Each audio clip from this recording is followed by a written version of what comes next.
What is up, everybody? Welcome back to the channel. My name is Chris, and today I'm back with another video here. Not the greatest game from the Flyers in this one. A 3-0 loss to the Detroit Red Wings. They've lost 4 in a row, and I'm not really worried, but I'm starting to really wonder how this is going to go if they were to still, have a chance for the playoffs. It's with the Carter Hart situation and everything that's going on with that, I can't really see the Flyers making it. I don't think you can rely on Ersson for that many games, and I don't think that, Peterson is, sustainable backup for that either. These past 4 games have been kind of different. Tonight, tonight was you just didn't really have it, and I thought they didn't play great in this one. I thought there were some good moments. They outshoot teams again, but they didn't really have anything too crazy, anything really high danger chances or anything like that. It was just kind of a really bland game. They could shut out for the second time this season. Shots were 30-17 in favor of the Flyers. The game against Ottawa was kind of the same thing. Like the Sens, they scored on the chances, the Flyers didn't, it felt like, and they lose that game 5-3. And Tampa and Colorado, both of those games, guys like McKinnon, Rantanen, Kucherov, Point, whoever, they dominated that game, and that's why the Flyers lost. It just feels like these last 4 and everything that's kind of going on off the ice with this team and the whole Hart thing, I don't know if that's playing part of it or anything with the room or anything like that. They haven't had Tippett, right? It's just been really unfortunate with how these past couple of games have gone, and it sucks because the vibe was so high and everybody was like, all right, they're going to go to the playoffs, just have a couple of games before the break and go to the All-Star break. Now they've lost 4 straight and everything is going downhill. So it's crazy, the ebbs and flows of the Flyers and that too. So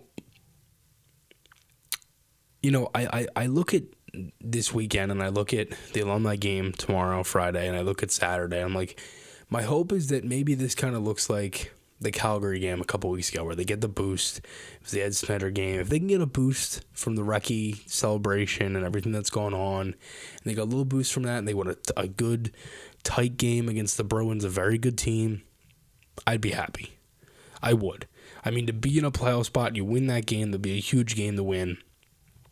And you go into the break, A, with a win, and B, to kind of, get out of this skid and, still be in a playoff spot. I mean, look, thankfully, the one thing that is good with this and looking at playoffs and stuff like that, I don't know if the Flyers are going to make it. I mean, without Hart, for however long, we don't know what's going to happen there. You have Ersson, you have Peterson. With what happens with this Flyers team, can they rely on Ersson for the rest of the season? I don't know. After Saturday, they have 32 games left after the break. They come back February 6th, and then there's 32 to end out the season. Who knows roster-wise what's going to happen, but thankfully, they've built themselves up a little bit in the standings. They have a little bit of a cushion. They have a 5-point cushion on the Devils and the Islanders. And if they say they were to win, they'd have 58 points, depending on what happens with Jersey and the Islanders. Jersey also has a couple games in hand on the Flyers, same with the Islanders as well. Capitals, they're on a 3-game losing streak. Penguins are on a 2-game losing streak. Islanders are on a 2-game losing streak. So it will be interesting to kind of see what happens there. With these other teams as well. And, Carolina, they've been rolling a little bit. They're on a 2-game win streak. They've jumped the Flyers in the Metro. So it'll be interesting. Tonight's lines, Farabee, Frost, Atkinson, Cates, Couturier, Konechny, Frost, Panning, Lixel, Delorier, Lawton, Hathaway. The Coots line was added below. York, Sanheim, Drysdale, Zumwolo, Walker, Sealer, and then Sam Ersson was in net. So no Ristolainen, and he was scratched. And then no Brink again for the Flyers. Risto, I thought, had a rough game against Tampa. He gets beat on the first goal from Point. It takes a penalty at the end.